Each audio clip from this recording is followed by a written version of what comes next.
Guys doing tonight? As promised, I have a great episode for you guys for Death Taught Us How to Live. This is episode number 10 for season number 2. I have Dr. Broussard on here. He's a stroke survivor. He had an ischemic stroke, but his story is pretty interesting. I'm not really concerned about the stroke part. I'm really concerned about what happened afterwards. Happened afterwards is Tom really dove into being an advocate for aphasia. I'm going to let him tell the story, but what he told me is pretty interesting, that a lot of medical professionals didn't understand what that word meant. They just know that, a person might be not able to speak. Or, for myself, before I had a stroke, I didn't even know what that word was. I knew what people had. I knew what the symptoms were, but I didn't know it actually had a name, and that was the actual name. So his dedication to life now is actually bringing awareness to the aphasia word, so medical professionals and also stroke survivors and their caregivers can understand what the actual word means. So without any further ado, let me find him, let me bring him on, and we can get started with our show. Give me a second, guys.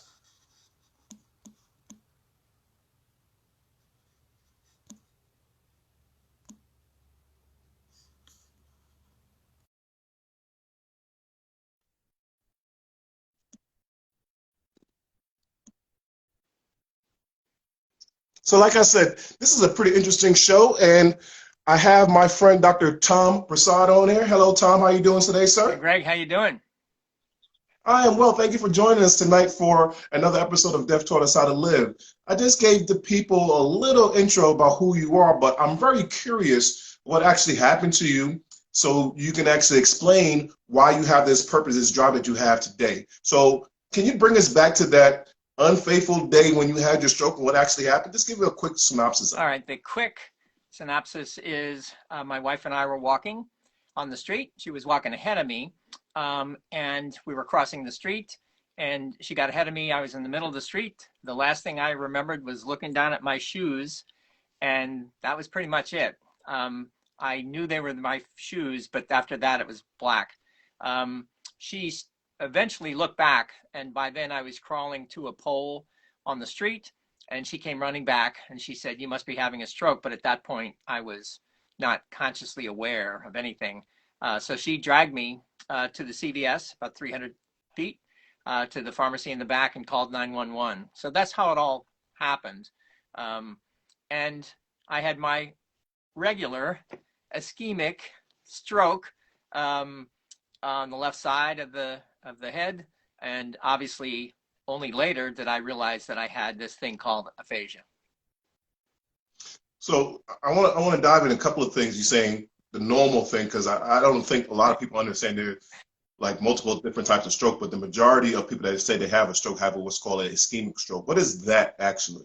Well, the ischemic stroke, and there's about 85% have ischemic strokes, and 15 have what they hemorrhagic or bleeding.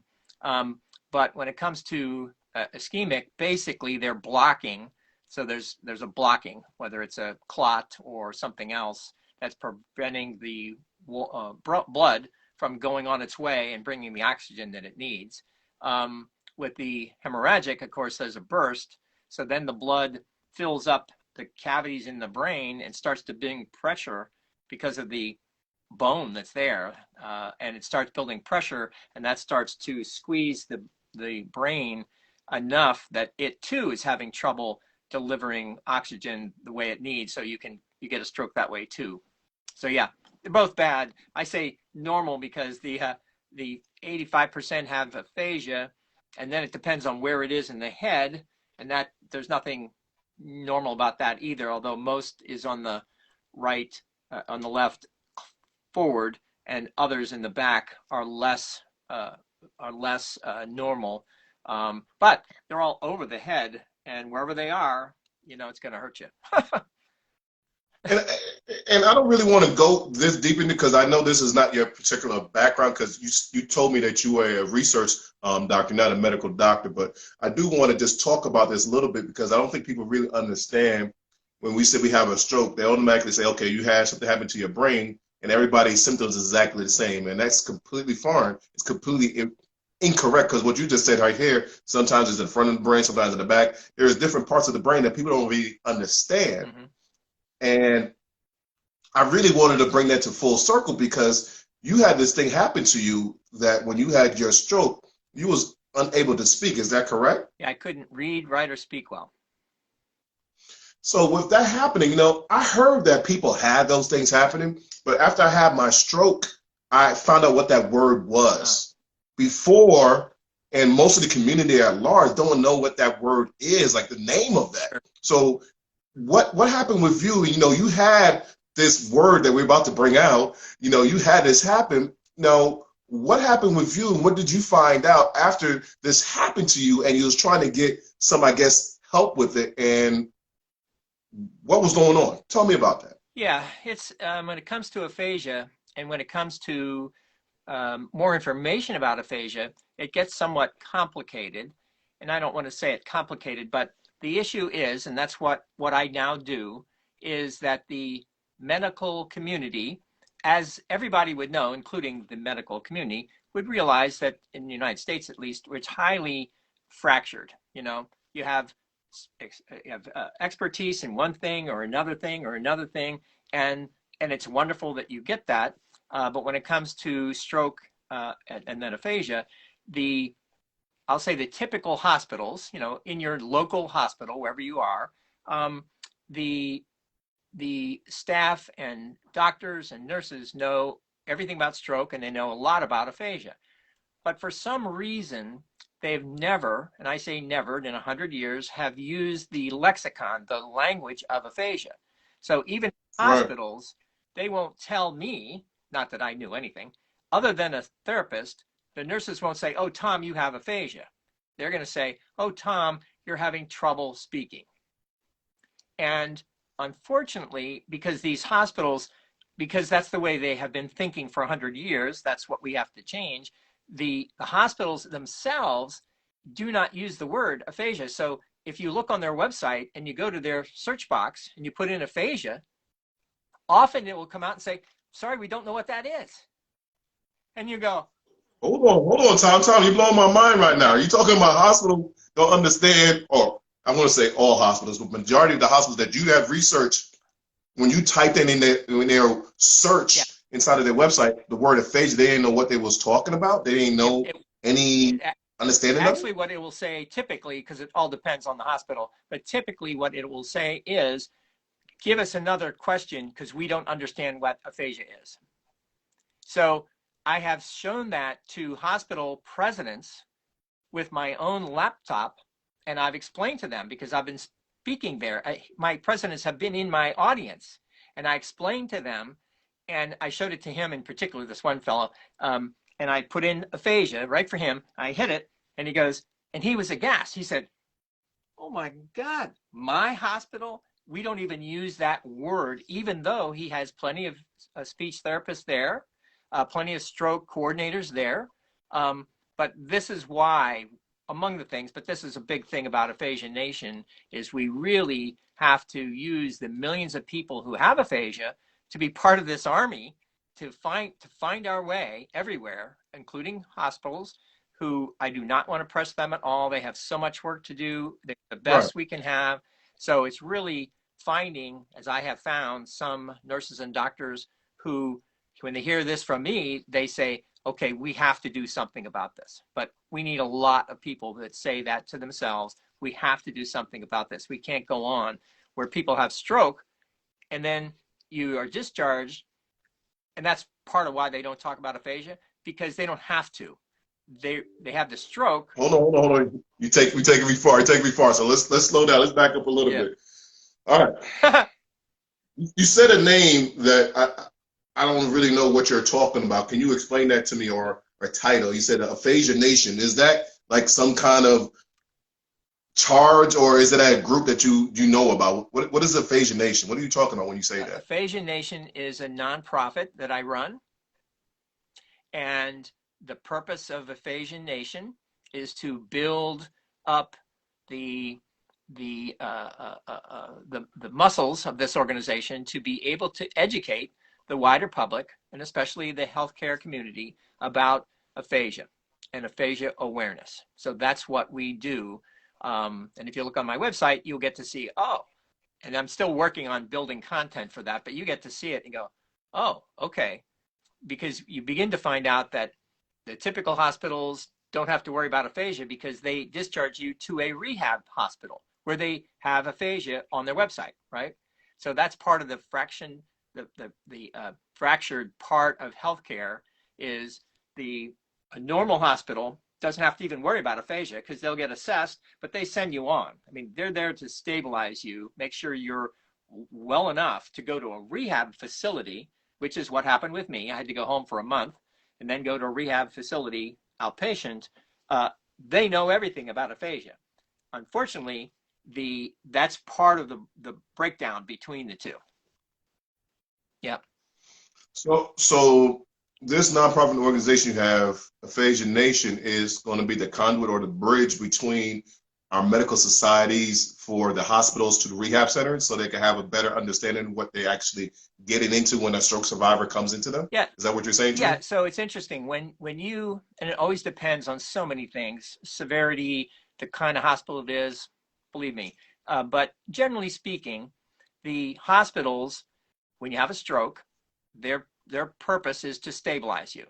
They do a very good job at that.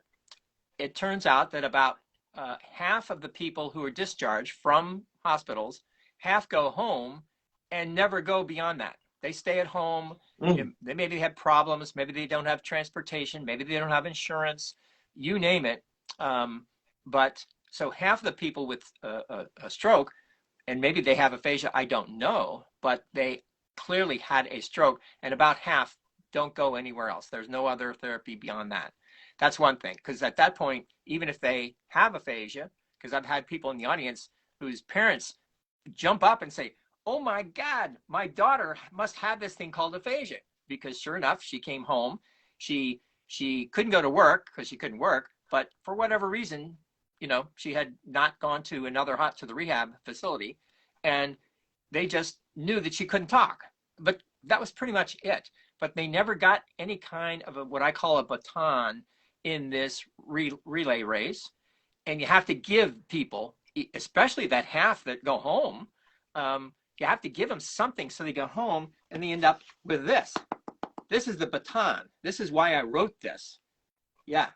Okay. The ABC to aphasia. ABCs of aphasia, okay. Because, and now I've been donating it and getting other hospitals to buy it so that every time somebody is discharged with stroke, they should get this, because then they have an understanding, the beginning of an understanding, if not the loved one, but at least the family and friends, to begin to understand what this thing about aphasia is. So that's one thing. It's the people who go home and don't go anywhere else, they need to know about it that way.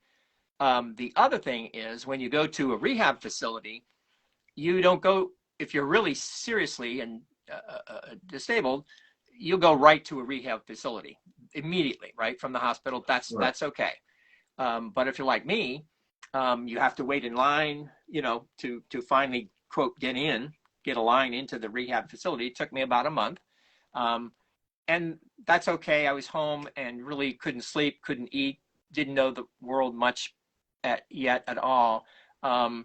But that's another place why you should get it when you leave the hospital, because give it to your family. Hold on, Tom. Dr. Tom, you're giving me a lot.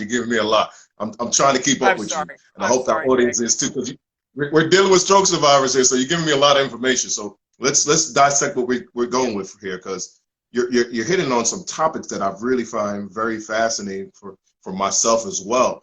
I hear horror stories that people come out of the hospital and they just go home and that's it. Nobody actually deals with them, and you brought up a couple of things. It might be insurance. It might not be a place for you to be at that particular rehab center, or there's no really connection between that hospital and the rehab center. So, I don't think people understand the horror stories as a stroke survivor. Once you leave the hospital, you're pretty much on your own. And if your caregiver is not really on top of it, you're going to get lost between the cracks.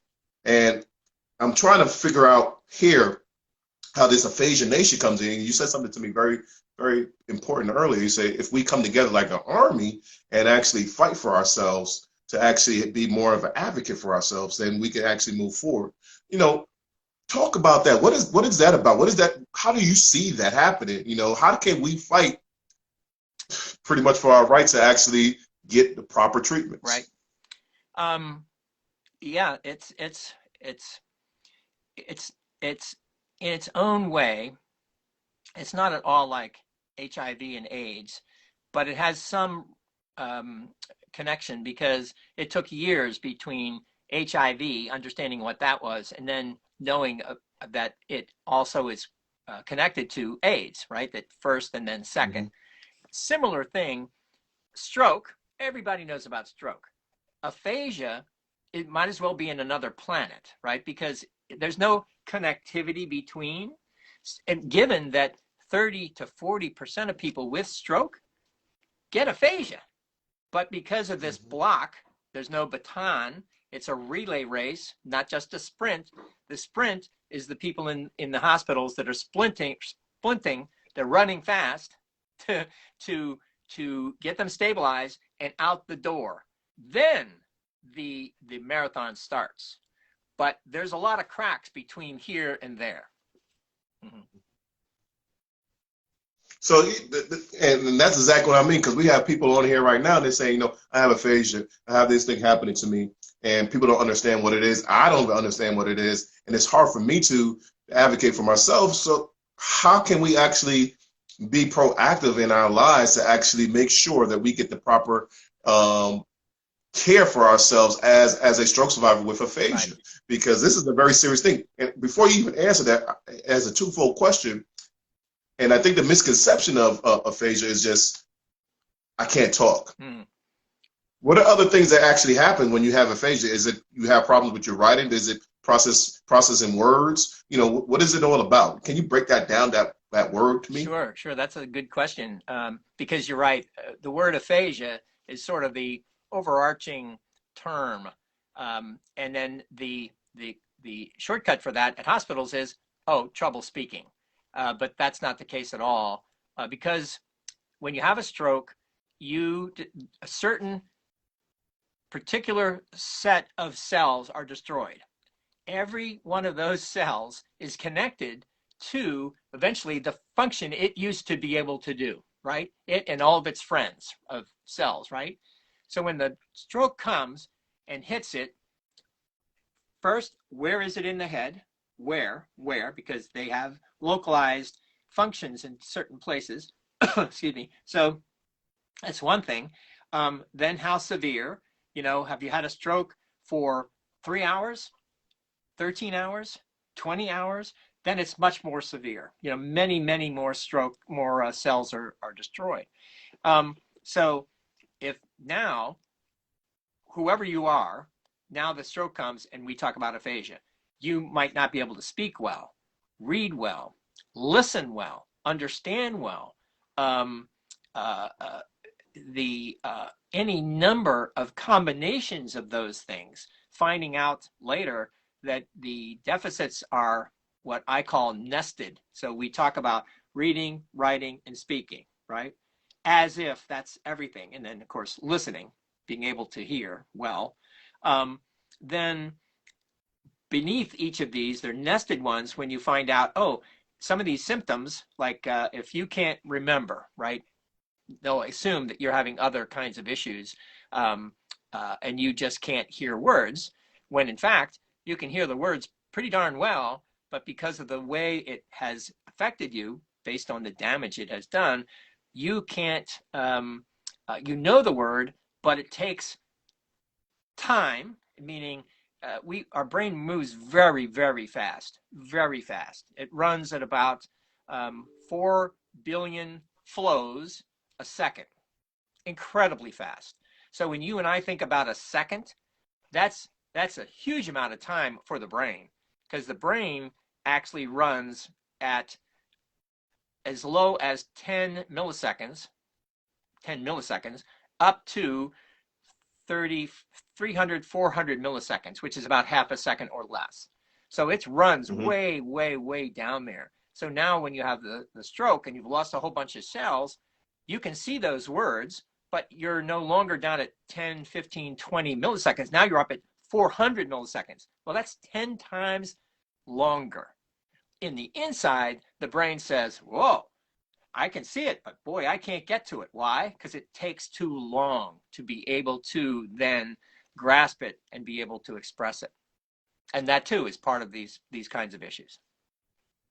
Dr. Broussard, you're really touching a lot of nerves here within me, So to because say. like, yeah, because what yeah, so to say, right? But you're saying things to me that, okay, there is this aphasia word is out there that's not really being articulated properly to stroke patients and also to their caregivers. So now you're saying that the processes of your mind could slow down or can't keep up with normal conversations. Right. So let's just say, for instance, my wife, or if I'm a woman, my husband, whatever it is, your significant other, your caregiver is taking care of you and trying to have communications with you, and you can't keep up. Now you have another issue going on with your family and your love life. So now, since this information is not given out properly to whoever needs it, that causes another issue altogether. So now we have divorce rates at 80% or 85% within our brain trauma community. Like, I didn't realize that this was happening to me myself, because I know that after my stroke, I can't go back and forth with conversations with people that fast. Or if you switch topics with me, I can't do that. And I'll have to stop, and then probably like 30 minutes later, I'm like, oh, this is what we was talking about. Let's go back to this conversation. And people are already past that. But if we get more people to be educated on what's actually happening to our brain, then we could save a lot more than just our jobs, but also could save our marriages. This is pretty deep. I haven't really thought about it that way. What are your thoughts on that? Am I far-fetched with this, or am I on point? No, we actually talk about conversational speed. Think about it. The brain runs incredibly fast, more than we can ever imagine. And because we've lost so many wires, we talk about the cells, but we also talk about the thousands of miles of fiber. In your brain, you have many, many thousands of miles of fiber. You probably, I know I have lost, maybe 1,000 miles of fiber. Miles. So if you're walking 1,000 miles, or running 1,000 miles, or in a really fast car 1,000 miles, think about that. That's the same thing is happening with the brain. It is incredibly fast, unless you have chopped it up or you got rid of a bunch of these wires. Obviously 1,000 miles are gone. How do you get there? Well, it's like a car where there's a bridge out. You have to get on a dirt road. You have to go to another bridge 10 miles away, go across that river, come back over here, get to this store you want to get to. That is exactly what's happening on the inside when there's actually a directive, there's a message being sent. Hey, Tom, I heard what Greg just said. I can't get to it in time. And you go, because you know it's there, right. But you're obviously, the bridge is out, so you're way over there making your way back around until you continue to grow, not the cells, because you can't grow those cells, but you can grow the fiber and the associated appendages called dendrites and synapses. Metaphorically, they're just called branches and leaves. And both you and me, at the beginning, because of conversational speed being damaged, you're unable to converse among all kinds of reasons, but including the fact that you just have to go a different way to find it.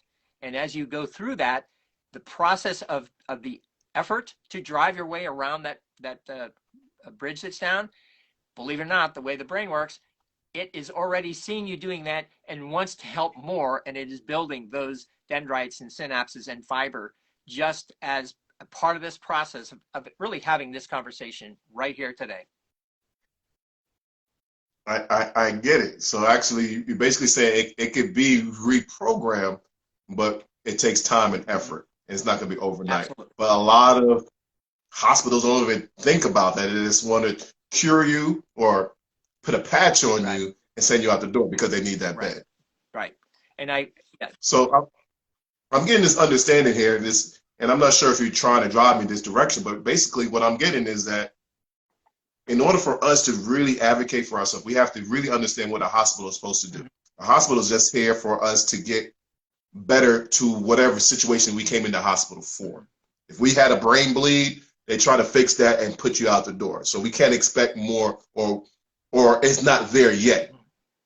So for us, we really need to be our own advocates. We have to educate our caregivers ourselves about what this thing is, so we can understand how we can actually function within our lives. Is that where you're going with this? Absolutely. Okay. Okay. I get it. I get it. That's why I like you so much. I wish I knew you earlier, man. I wish I knew you earlier. I wish you probably could have saved my marriage.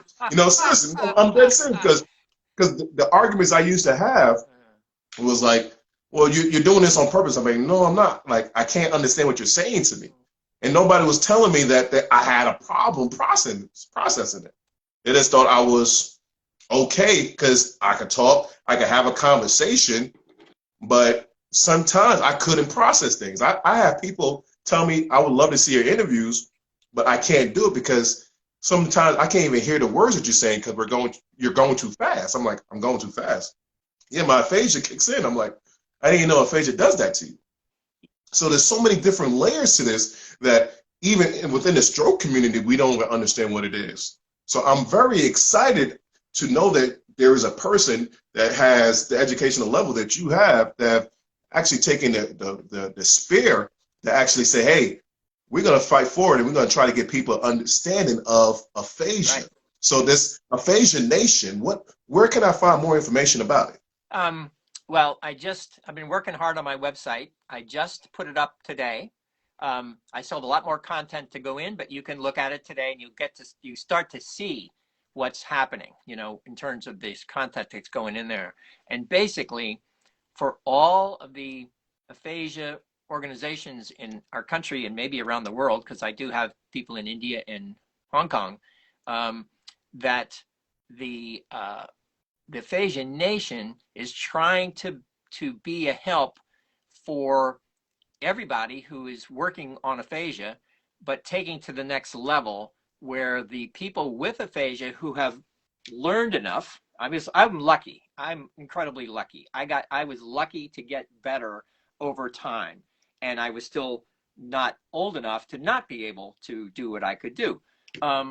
So we, people with aphasia, as we, quote, get better, some of us, again, I'm lucky that it's what I decided, that I, with others, could become first advocates, right? Just advocates, trying to help people with aphasia, with their caregivers, with their therapists, how they can better understand it with the work I've been able to provide, but then take the next step and beyond being advocates, becoming educators. So I think that a lot of people will band up in the Aphasia Nation with their states, with their groups, with their regions, with their countries, that are now educators, helping people with aphasia at the very beginning of their new life, their new stroke life, also helping with their therapists, because as they are as wonderful as they could possibly be, but they only have the classes that they had at the beginning, and now it's experience from then on. So they have to find out about all of us who have this incredibly breadth of all kinds of deficits, right, that we can better explain, so that even those therapists can better understand it by hearing from us, because otherwise they won't be able to meet enough to begin to understand how all these issues happen. So I think the Aphasia Nation, given another year or two, it will be an international powerhouse of education about stroke and aphasia. But Dr. Tom, I think you're downplaying it a lot, because you're the first. I've been doing this about 2 years now, doing interviews on different stroke survivors, different medical professionals, and it's the first time I hear anybody being so passionate about taking the forefront for aphasia. Right. So I don't know, but for me, you're the Tom Brady of this stuff, man, and we're ready for it. So we're hungry. We're trying to find a way to be able to be part of society. And what you're saying right now is that you're making a way for us to actually be there. And plus, and you seem like a very humble guy because you don't call yourself doctor a lot, but you're a doctor of research, and you're actually one of us, and you're actually helping us. That's an amazing thing. So you have this talent, like you said, you've been blessed to actually still be able to recover and actually do this actual work. We're very appreciative of you, and we thank you. I thank you because this is a very big thing for me, and I could just imagine how other people in this particular video is actually seeing this, and they excited about this as well. So we're gonna help you out, brother. We're gonna get you there, so we can all get there. Yeah. Well, I'm lucky that I met you. I really do appreciate it. We're blessed, bro. Really, huh? We're blessed. I know. We could be twins. You got more hair than me. That's right. All right, Tom, we're at the end of our show, but before we leave, I do have a couple of things I want to ask of you. First, I have these hot seat questions. There's like 6 questions I want to ask you, and then I compile them together with other stroke survivors. I will ask you each question, and each question I want like a 30-second response, and I will not interrupt you. Okay. When you are done with that answer, say, Greg, next question, please, and I'll go to the next question. And at the end of that, I want you to close out the show. I want you to talk about, if you want to, Aphasia Nation, the books that you have, the journals you have, whatever you want to promote, it's your turn. Whatever quotes you want to put out there, it's your turn to do that. So, are you ready, Dr. Tom? I'm going to give it a try. All right, let's do it.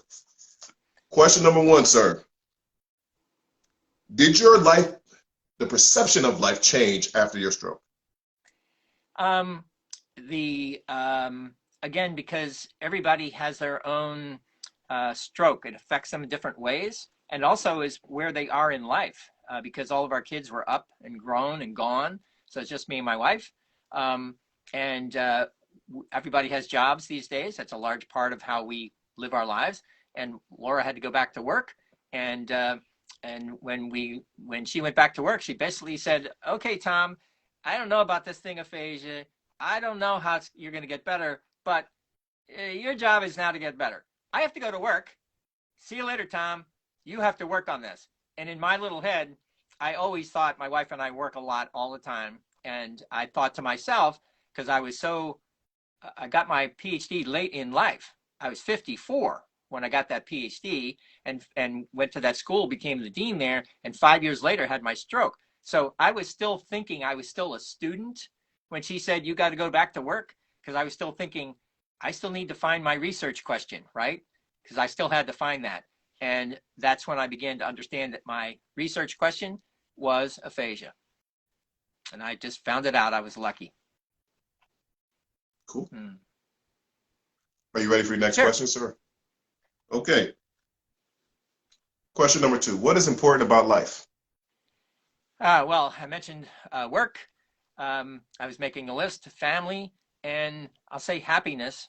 And you sort of all put that all together. Again, lucky that the family was fine and healthy, and the understanding that was the most important part. And happiness for us is keeping your job and staying healthy. So that's pretty much the way it was. Oh, next question. I want you to say that for you. Yeah. Yeah. Question number 3. Now, I already know the answer, but I want this soundbite anyhow. What are you trying to accomplish with this new life? Well, as it turns out, that happens, of course, over time. It's not like 10 years ago I made a decision that I would go off and start this here today. But everything you do grows, you learn, and it allows you to learn what you have to do, quote, next. So as I started writing my books and started realizing I could write well enough that people could understand using lay word, that's when I finally decided that I would start Aphasia Nation, because it turns out that here in the United States, there are 7 to 8%, and that's been that way for a long, long time, that know anything about aphasia. 6 or 7. If I don't do this for the next 10 or 20 years, 10 or 20 years from now, it'll be 7 or 8%. Nothing will be done.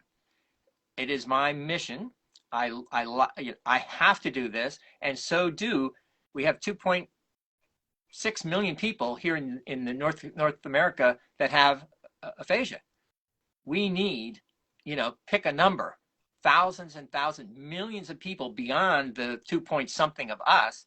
The rest of the people, of the wider public, that's 300 and some million people here in the United States, have to know even a little bit about aphasia because of plasticity. We didn't talk about plasticity, but the underlying skill capacity of our brain is this thing called called plasticity. And everybody, healthy or not, healthy especially, educators especially, need to understand a little bit about how the brain works, because even just a little bit tells you a lot about how the brain works and how we learn. So yes, Aphasia Nation, I figure I got 10 plus years to get it up and running and draw in hundreds. You can't not do this. It has to be hundreds. I can't just pretend, get a couple thousand more extra people and it gets up to 9%. No, it has to be 100%. That's a lot. And we have to do a lot of work to make that happen. Next question. Sorry. No, you're good. Question number 4. What advice would you give someone within their first year of rehab from a brain trauma? Yeah, wait another year. The interesting thing, because of the way the brain works and the way human then appreciates what's happening with your damaged brain, when you begin to realize that your damaged brain still has the power to make that damaged brain get better. So that turns out to be something all of us have to come to understand, that the tool we had before our stroke turns out to be the same tool after the stroke. It just has these additional deficits, but it has that power that allows you to grow more of, quote, that same kind of tools that can allow you, quote, to get better going forward. So what turns out is that after your first year, you have to wait for the second year, because you need to start realizing that you have to keep looking back. You have to look at the rear view mirror so you can see what has been happening. So you get to you yourself go, like you mentioned before about being a self-directed educator and advocate. You need to see time over time so you can look back, get to see this trajectory of what you are already living through. Now you see the trajectory in your rearview mirror, and now you can go, oh, okay, 1 year, 2 years, 3, oh, now 4. I have now gotten back being able to read, being able to write, and it didn't happen all at once. It came in stages, right? So reading, writing, speaking. Oh, now I get to see, 5, 6, 7, these additional nested deficits that I mentioned to you, like you're talking with your wife, quote, not listening. It turns out that there's another thing. A lot of us, and the therapists don't really talk about this, it's called rise time. Yeah, rise time. It turns out, and it's one of those things that the therapists just don't talk about it, although when I tell them, they go, oh, I heard about it in school. But rise time is part of what, quote, we can't hear, because the brain takes time to shift from passive to active listening. It takes about 1.5 to 2 seconds. So if somebody starts talking to you, and as soon as you hear something, now as you get better at understanding this, then there's other cues you can do. Like as soon as you hear somebody, I still do it with my wife. As soon as she starts talking, I say, what?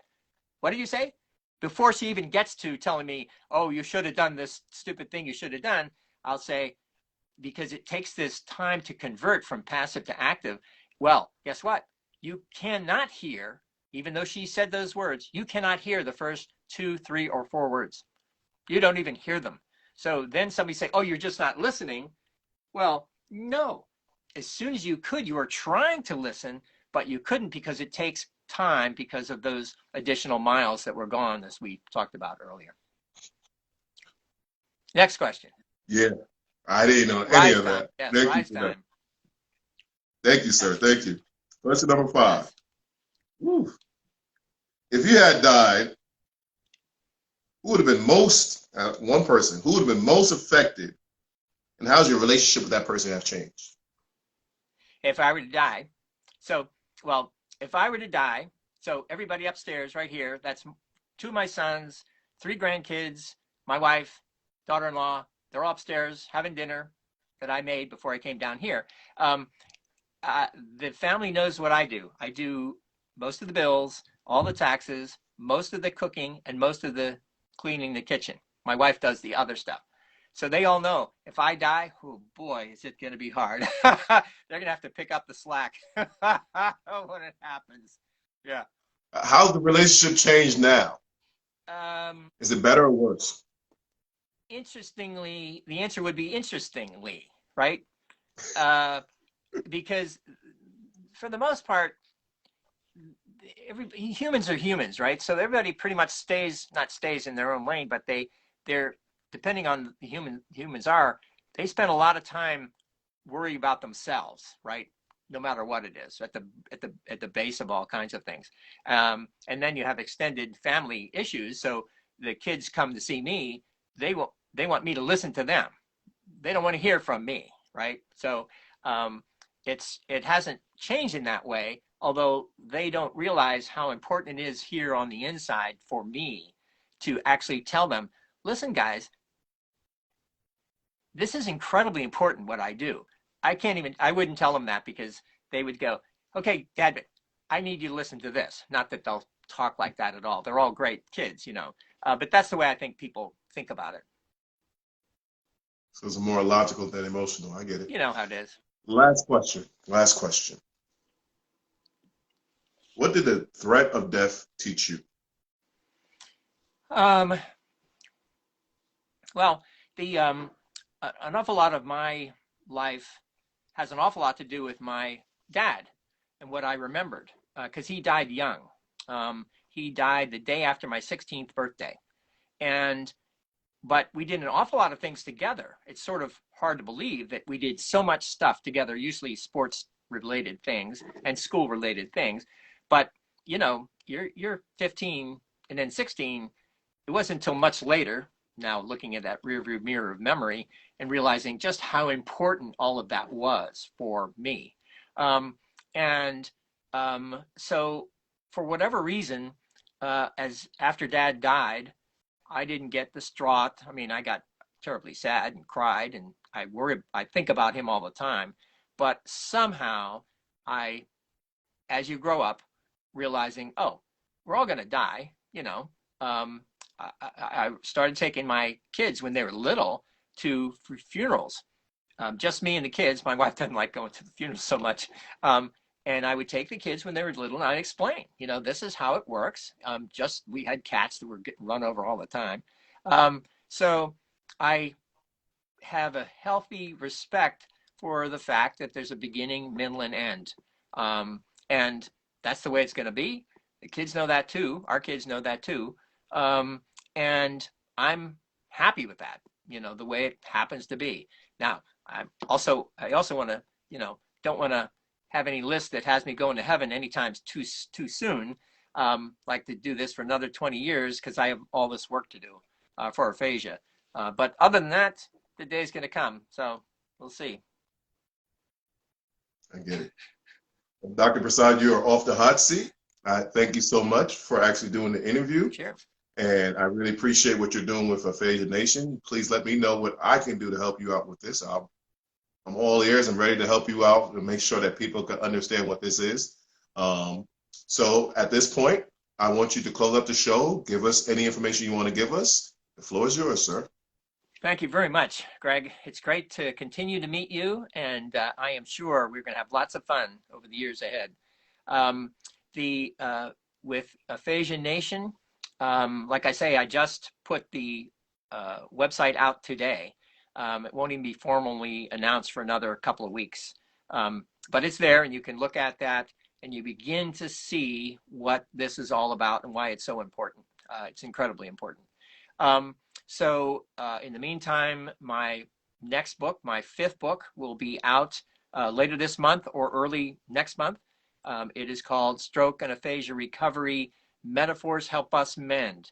So that too will be part of dropping Aphasia Nation as people meaning people with aphasia, as well as people who have never had stroke and aphasia, they can get to see through this next book how the brain works using these metaphorical stories for people that I'll say they need to know how the brain works, but they don't yet know how much they need to know how the brain really does work.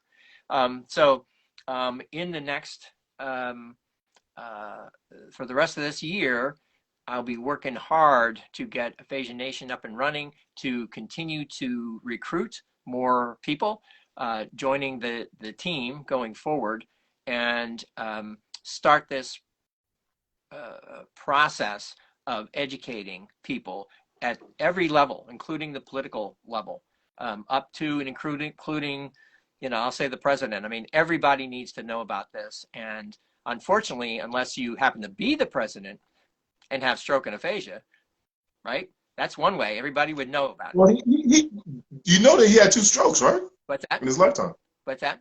The president of the United States had 2 strokes in his lifetime. Yeah. But he didn't have aphasia.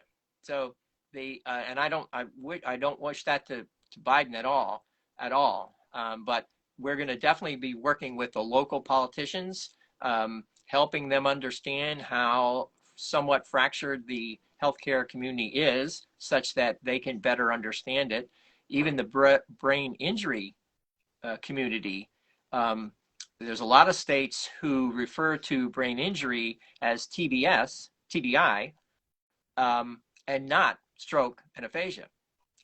So even here in Maine, when I first got here, they found out who I was and they asked me if I could come speaking. And I said, well, I can, but I'm just an aphasia guy. You guys are TPI guys in the TBI. And they said, yeah, well, we also have stroke people here with aphasia, but we know we're sort of a stovepipe. You guys do your thing, we do our thing.